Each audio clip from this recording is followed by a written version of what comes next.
Okay, so this one little one shot is kind of interesting. Wrote this one right when I was in the middle of doing some teacher work as a student teacher, and I came up with this idea after seeing one too many Immortal Twilight fics. I don't know how many of you guys who are new to the fandom can really respect this, but back when Twilight became an alicorn, Immortal Twilight fics were all the rage, and they always followed the same damn plot. Boo! Boo! I'm going to outlive my friends. I'm going to end it all right now.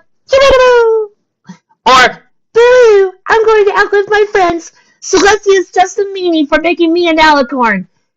Even though, if you pay attention to the image, it was coming from my heart and a lot of it came from me. But still, boo! Darn you, Celestia. You're such a meanie. Boo! I'm going to kill myself and not respect the feelings of my friends, my family, or my maternal figure. Boo-hoo! It was always the same damn plot. Twilight would get a little sad, she would off herself, and Celestia would be brokenhearted. But, oh wait, let's not care about Celestia's feelings, am I right, folks? Let's only care about Twilight's. Because he's the only one that cares. Oh, let's not care about the other main six. I have a little commentary on that later on. Trust me. But let me put it this way. The girls would want Twilight to live her life. The girls would want Twilight to live for them. To enjoy her life. Because I always thought about this. If Twilight was that upset over losing her friends, can you imagine what she would be like over the people who would die before her anyway? Her grandma, her parents? Seems kind of selfish. But here's the thing. Another thing that also got to me was that they seemed to ignore that her friends would also be compassionate towards her. They would tell her, live, go on, do your life, make new friends, explore, be good. And that was another thing that came up a lot during Alicorn Twilight was, oh, her duties are going to separate her all the way from her friends. No, they won't. Why did you come to this conclusion?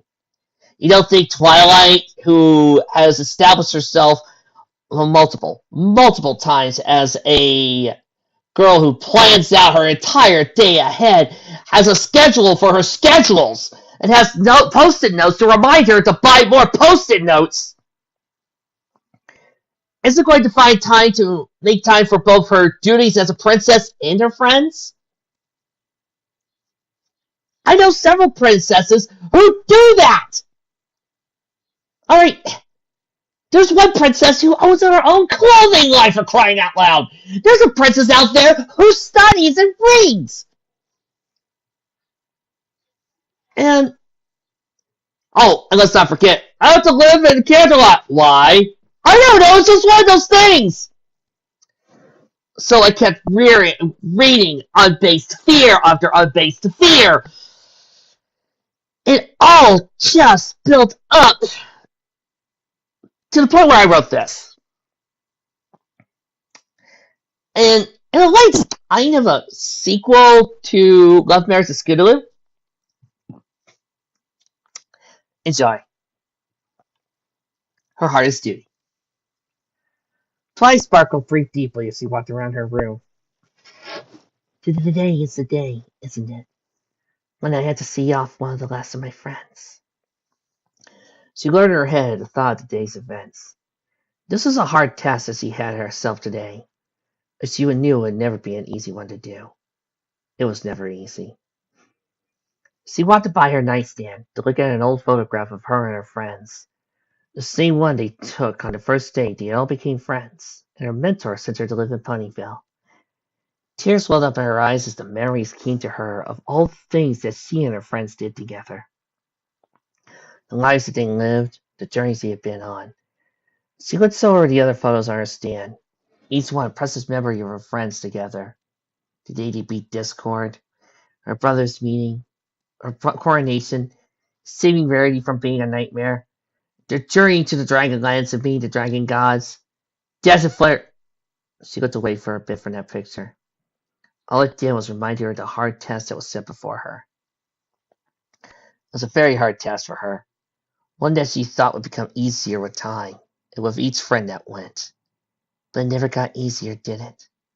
It only got harder and harder each time I did this. She looked back at the photo of her two friends, both looking so happy on it. Sighing, she thought they looked happy on that fateful day, too. Rainbow Dash and Fluttershy were the first to go, to the surprise of no one. Ever since they rekindled their friendship and became closer and closer to one another. So when the fateful day had come, so shocking they went together as one. Fluttershy looked so happy there, surrounded by her animals and Mom and Dad, while Dash looked confident as always. Rarity did the best job she could to make sure they looked so alive on that day, while everyone else noticed it would be the first time Dash had ever dressed up anything in her life. A tear came slowly to Twilight's eyes as she remembered her trying her best not to break down in tears on that day, alongside Rarity and Pinkie. "Hey, Twilight, it's time!" Spike called from downstairs, looking up to her room. "You know what day it is, right?" Yes, Spike," Twilight sighed. "I do. I was just remembering." "Oh," Spike said, walking away slowly and understanding. "Just try not to be late, okay?" Twilight looked down at the stairs and replied, "I've done this 3 times already, Spike. I think I know when to come so I can't be late." She just saw her way to the sudden realization. She had done this 3 times. She had seen this time for 3 times, and now it was Pinkie's turn. Closing her wings against her sides, she sighed softly. She knew that the day she had reached her final stage of development and became a princess that this day would come. That she would soon, each of her friends, go through this, and she would have to watch each one every time. It was one of her duties, after all. It was one she specifically asked Celestia for. It was a duty that she knew her friends would want and would be honored to have her do for them and for their families in the future. She looked down the stairs where Spike was and softly smiled. Pinkie was the second to go. She knew that one day it would be Spike's turn as well. Dragons aren't eternal, after all. One day he'll grow up and she put her hoof to her mouth. Oh, Celestia, if I'm getting just worked up for Pinkie, what's going to happen with Spike? Can I actually do it for him? She looked down before teleporting. She loved Spike like a son, and knew that when his time came, she just might break. She teleported to the inside of the chapel, in a long hallway surrounded by stained glass windows.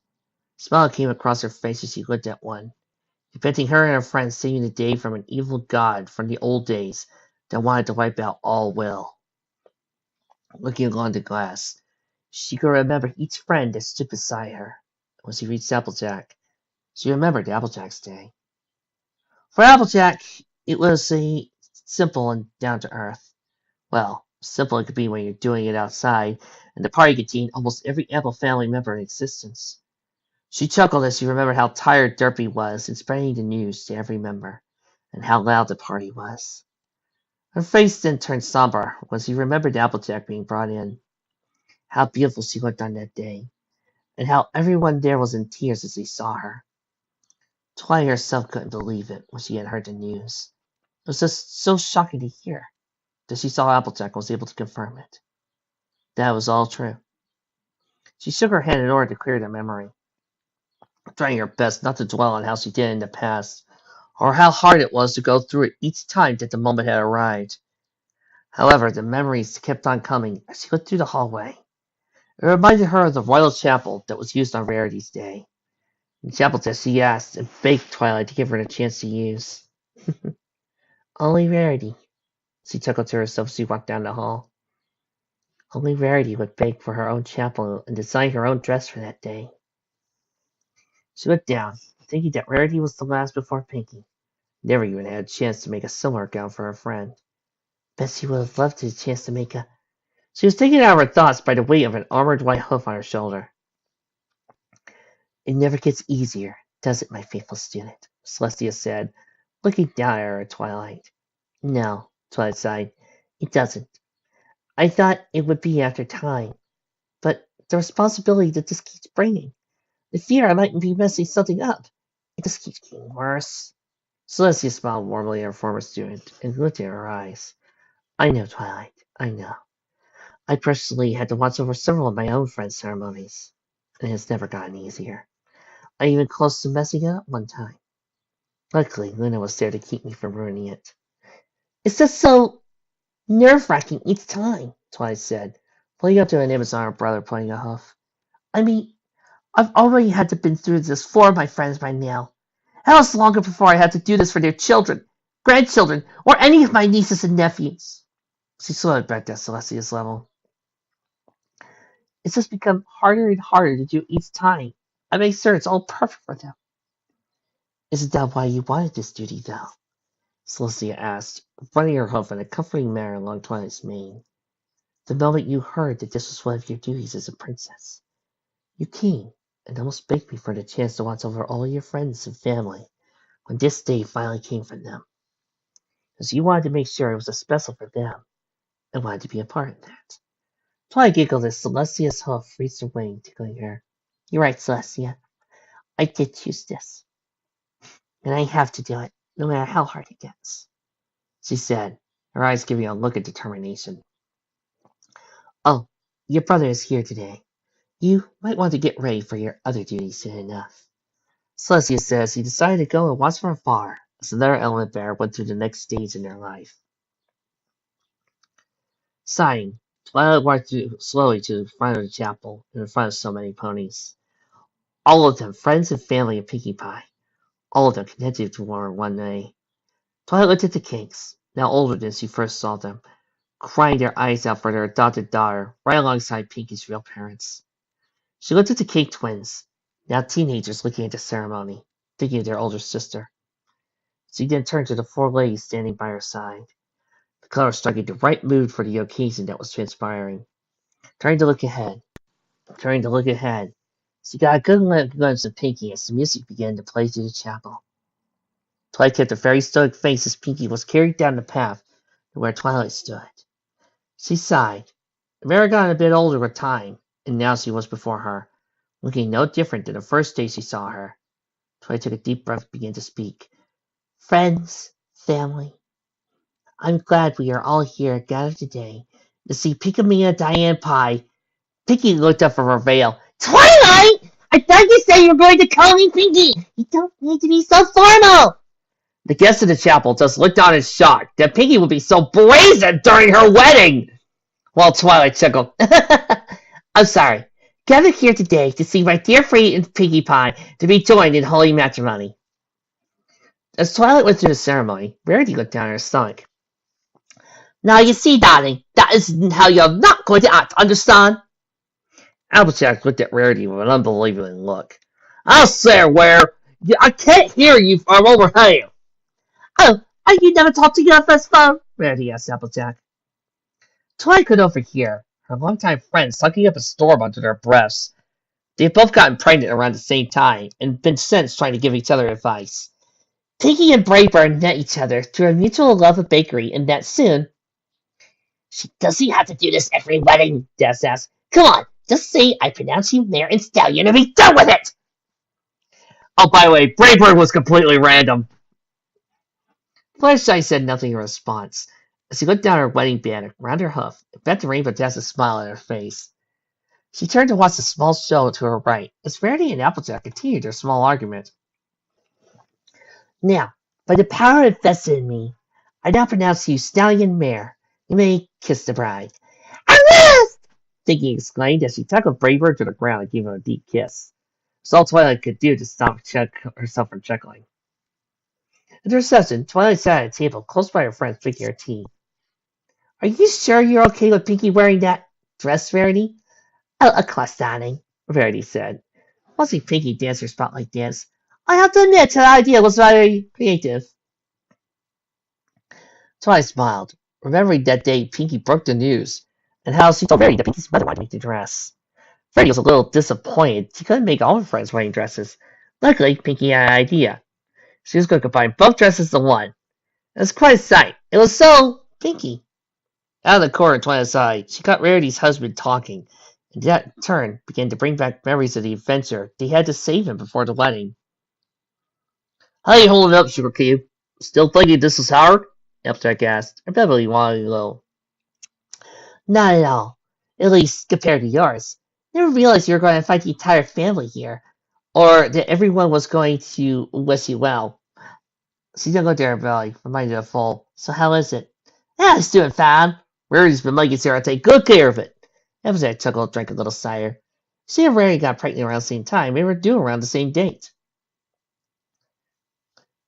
Look, this is my first, so I want to make sure I have a good friend who has been through it all to keep me in check, making sure I don't scream anything unladylike. This caused the team to laugh. Dash looked at the party pony who was waving her hoof to a blue friend to come to her. Dash looked and gave a quick kiss on the lips to her Fluttershy, smile on her lips. Being the first to get married also meant she perfected her runner's routine with Pinkie, as she'd been building the past few times. Getting a small party can on her back, Dash smirked as she took off and fired in mid-flight. Set off fireworks that lit up the night sky. Twilight sat back and watched it all. A smile on her face as she sighed a brief sigh of relief. She had accomplished her hardest duty, one that she wanted to do since she found out about it. The hardest duty of helping her friends grow and go on to a new journey of their lives.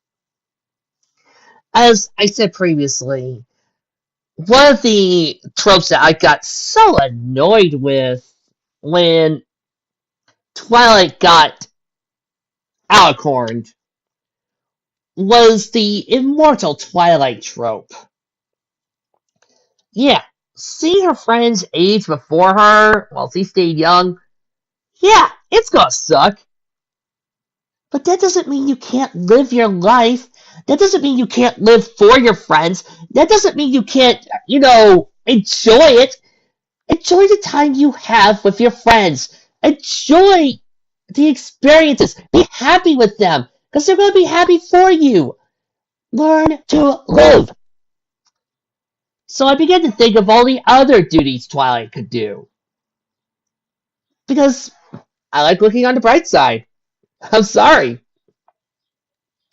Oh, two other things that always kind of annoyed me when Twilight was becoming an alicorn was, number one, the whole entire dream thing.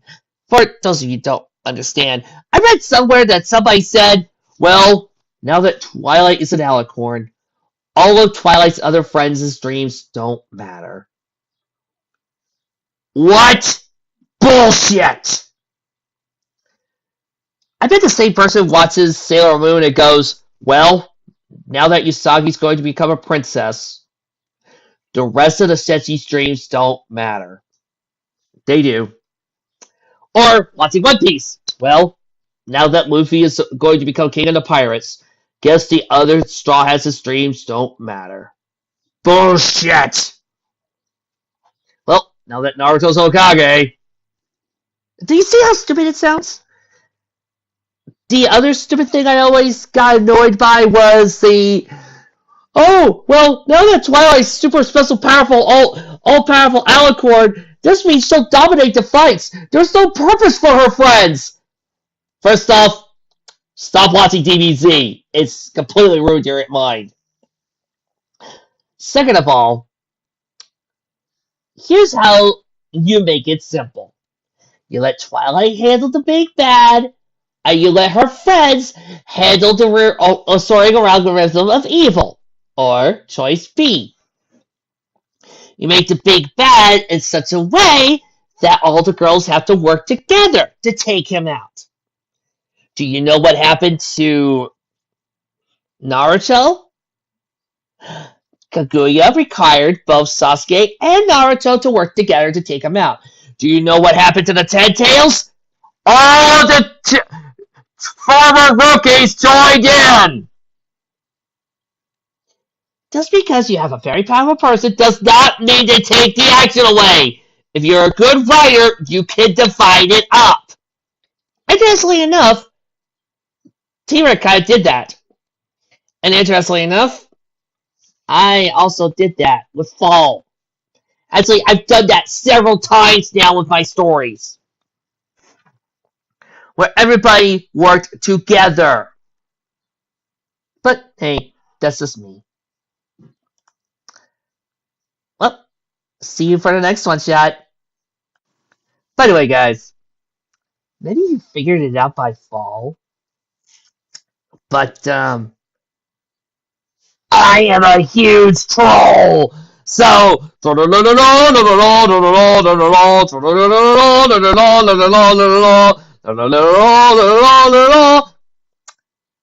never trust me when I write some of these.